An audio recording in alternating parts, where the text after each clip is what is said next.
ইন্নাল্লাযীনা ক্বালু রাব্বুনাল্লাহ, যারা বলে আল্লাহ আমার রব, সুম্মা ইসতাকামু, মরণ পর্যন্ত মজবুত হয়ে আমল করতে থাকে, তাতানাজ্জালু আলাইহিমুল মালাইকাতু,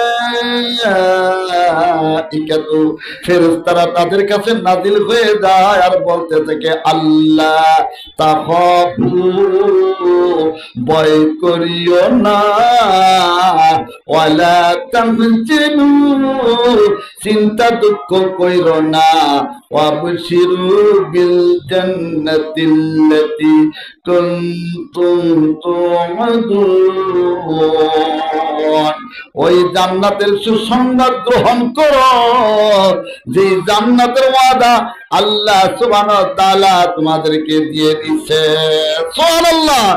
আমার ভাইরা, দুনিয়ার বাড়ি গাড়ির জন্য কত পরিশ্রম করি, আল্লাহ সুবহানাহু ওয়া তাআলার বিধান মোতাবেক যদি আমরা চলতে পারি, আল্লাহ সুবহানাহু ওয়া তাআলা আমাদের জন্য এমন জান্নাত রেখে দিয়েছেন যার ভিতরে কোনো জিনিসের কোনো অভাব নাই। সুম্মা ইসতাকামু তাতানাজ্জালু আলাইহিমুল মালাইকাতু আল্লা তাখাফু ওয়া লা তাহজানু ওয়াবশিরু বিল জান্নাতিল্লাতী কুনতুম তুআদুন, নাহনু আউলিয়াউকুম বিল হায়াতিদ দুনিয়া। চিৎকার করে বলে আল্লাহু আকবার। ফেরেশতারা ডেকে বলে আমরা তোমাদের বন্ধু দুনিয়ার জীবনেও। যাদেরকে দেখেন নেকের পথে থাকছে, কোরআনের পথে থাকছে, কত কষ্ট দিচ্ছে, তারা এই পথকে ছাড়ছে না, ইমান মজবুত নিয়ে আল্লাহর পথে বসে আছে, তারা দেয়াল জুলুমকে ভয় পায় না। সে আমি আবু তালেবের ভিতরে আল্লাহ রাসূল সাল্লাল্লাহু আলাইহি ওয়াসাল্লামকে 3টা বছর মতান্তরে জেলের ভিতরে রেখেছিল, ভয় পান নাই, গাছের পাতা খেয়েছেন। বেঈমান আবু লাহাব খাদ্য পর্যন্ত তাদের কাছে পৌঁছিতে দেয় নাই, তারপরও তারা ইমানের পথ থেকে লড়ে নাই, কারণ তারপরও তাদের কলিজার ভিতরে একটা শান্তি থাকে। ফেরেশতারা বলে ভয় করিও না, আমরা তোমাদের বন্ধু। সুবহানাল্লাহ বলেন, তারা এই ইমানে অনুভব করে। সুতরাং আমার ভাইরা, আমরা ইনশাআল্লাহ আল্লাহর কোরআনের পথে মতে চলবো, আল্লাহর কোরআন মোতাবেক জীবন করব।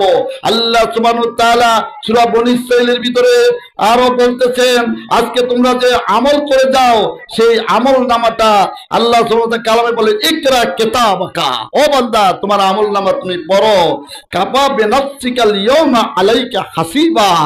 আজকে তোমার আমল নামা পড়ার জন্য, জানার জন্য, দেখার জন্য, হিসাব নেওয়ার জন্য তুমি যথেষ্ট। সুতরাং আমার ভাইরা, এজন্য সূরা বনী ইসরাঈলের আল্লাহ সুবহানাহু ওয়া তাআলা ইসলামী রাষ্ট্রের প্রথম যে সংবিধান দিয়েছেন সেটা হলো অকদা রব্বুকা আল্লাহ তা'বুদু ইল্লা ইয়াহু। আল্লাহ ডেকে বলেন, হাবিব আপনার রবের নির্দেশ হলো তোমরা একমাত্র দাসত্ব করবে আল্লাহ, আল্লাহর দাসত্ব করবে, আল্লাহর আইন মোতাবেক তোমাদের সার্বিক জীবন পরিচালনা করবে। লা ইলাহা ইল্লাল্লাহ অর্থ হলো আইন দেওয়ার মালিকও আল্লাহ, রিজিকের মালিক আল্লাহ, সবকিছুর মালিক আল্লাহ। আইন যিনি রচনা করবেন তিনি হলেন আল্লাহ। আয়াতুল কুরসির তাফসীরটা পড়লেই দেখা যায়, অর্থটা পড়লে বুঝে ফেলবেন। আল্লাহু লা ইলাহা ইল্লা হুয়াল হাইয়ুল কাইয়্যুম, যিনি আপনার রব, তিনি হলেন চিরঞ্জীব, চির ক্ষমতার মালিক। আইন যিনি রচনা করবেন, মানুষের আইন ওকে তো কেন, মানুষের আইন মানার শিরক। আইন যিনি রচনা করবেন তার চিরঞ্জীব হইতে হবে, চির ক্ষমতার মালিক হইতে হবে। বলেন চিরঞ্জীব চিরকাল যিনি আছেন, যার লয় নাই ক্ষয় নাই, তিনি কে? কথা বলেন, তিনি কে? আল্লাহ।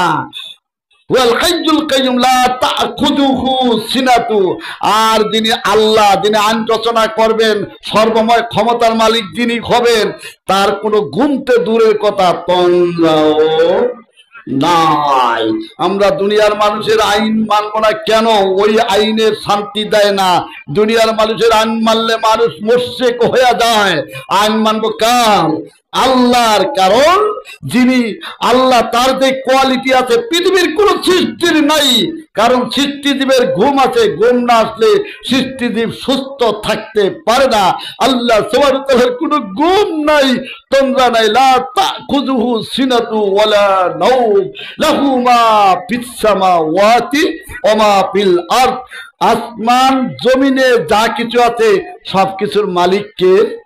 আল্লাহ। এই দিনকে কায়েম করার জন্য সাহাবায়ে কেরাম সহিহ বুখারীর ভিতরে দেখলাম এমনি ভাবে জীবন দিয়েছেন। আসিম বিন সাবিত রাদিয়াল্লাহু তাআলা আনহু এক জায়গার কাফিরদের তথ্য নিতে গোয়েন্দাগিরি করতে গিয়েছিলেন।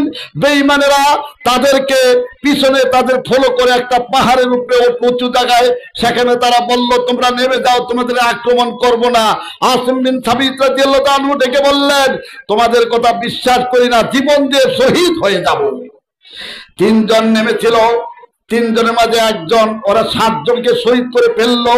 তিনজনের ভিতরে আর একজনকে ওরা হেসড়ে টেনে টেনে নিয়ে যাচ্ছে, বলছে না আমি তোমাদের সাথে যাবো না, তোমরা গাদ্দারি করেছো, তোমরা বলেছো নিচে নামলে আমরা তোমাদের কিছু করবো না, আমি তোমাদের সাথে যাবো না। অনেকে শহীদ করলো। বেঁচে রইল হযরতে খুবাইব রাদিয়াল্লাহু তাআলা আনহু। খুবাইব রাদিয়াল্লাহু তাআলা আনহুকে কাফেররা কিনে নিয়ে গেল। ওই জায়গার ভিতরে খুবাইব রাদিয়াল্লাহু তাআলা আনহু বসে আছেন ব্যামল শুনে যেই কাফেরকে মেরেছিল ওই জন্য তার সন্তানেরা কেমনে কিনে নিয়ে গেছে। এখন ব্যামল শুনে দেখছে, ওই যারা কিনেছে তাদের এক মহিলা দেখতেছে, তাই কাপড়ের মেয়ে দেখতেছে সে আঙ্গুর খাচ্ছে, ব্যামল শুনে আঙ্গুর খাচ্ছে। তখন তো ফ্রিজ এত কিছু ছিল না, তখন সে অবাক হয়ে গেল, হায় রে হায়, এটা তো জান্নাতের আঙ্গুর ছাড়া আর কিছুই না। সুবহানাল্লাহ। হযরতে আসিম বিন সাবিত রাদিয়াল্লাহু তাআলা আনহু দেহটাকে কাটতে বেঈমানেরা গিয়েছিল, মৌমাছি পাহারা দিতে, কাটতে পারে নাই। সুবহানাল্লাহ বলেন। আজ যারা আল্লাহর পথে জীবন দেয় তারা মরে না, বাল আকিয়া, বরং তারা জীবিত। ওয়ালা তাকুলু লিমান ইয়ুকতালু ফি সাবিলিল্লাহি আমওয়াত। আল্লাহ দেখে বলে আমার রাস্তায় যারা জীবন দেয়, কোরআনের বিধান কায়েম করতে যায়, স্বৈরাচার জালেমদের বিরুদ্ধে কথা বলতে যায়, তোমরা তাদেরকে মরা বলিও না, বল আখিয়া, বরং তারা জীবিত। আমার ভাইয়েরা, আমরা ইনশাআল্লাহ আল্লাহর কোরআনের পথে মতে থাকবো, কোরআন ধরবো, কোরআন পড়বো, কোরআনের বিধান অনুযায়ী আমাদের ব্যক্তি, পরিবার, সমাজ যদি চালাইতে পারি, ওই যে ফেরেশতারা সুসংবাদ দিবে মৃত্যুর টাইমে, জান্নাতের সামনে খোলা দেখবে, ইমানের সাথে তার মৃত্যু হয়ে জান্নাতি হয়ে যাবে। আসেন আমরা কোরআন পড়ি, কোরআন ধরি, কোরআন মোতাবেক জীবন করি। আমরা সবাই ঐক্যবদ্ধ হয়ে জামাতে যেই নামাজটা পড়ি, ওইভাবে যেন আমরা ঐক্যবদ্ধ হয়ে আল্লাহর দ্বীনের জন্য এগিয়ে যেতে পারি। এটা আমাদের জান যায়, মাল যায়। আল্লাহ নিজেই ঘোষণা করেছেন, ইন্নাল্লাহ হাশতারা মিনাল মুমিনিনা আনফুসাহুম ওয়া আমওয়ালাহুম বিআন্না লাহুমুল জান্নাহ। মুমিন দিন কায়েমের জন্য তোমার জান মাল যে যায়, এগুলির বিনিময়ে আমি তোমাদেরকে জান্নাত দিয়ে দেব। ওই জান্নাতের ভিতরে তোমার কোনো কষ্ট, আল্লাহ সুবহানাহু ওয়া তাআলা আমাদেরকে আমল করার তৌফিক দান করুন। আমা তাওফিকি ইল্লা বিল্লাহ। আসসালামু আলাইকুম ওয়া রাহমাতুল্লাহি ওয়া বারাকাতুহু। আসেন আমরা ইনশাআল্লাহ নামাজে দাঁড়িয়ে যাব ইনশাআল্লাহ।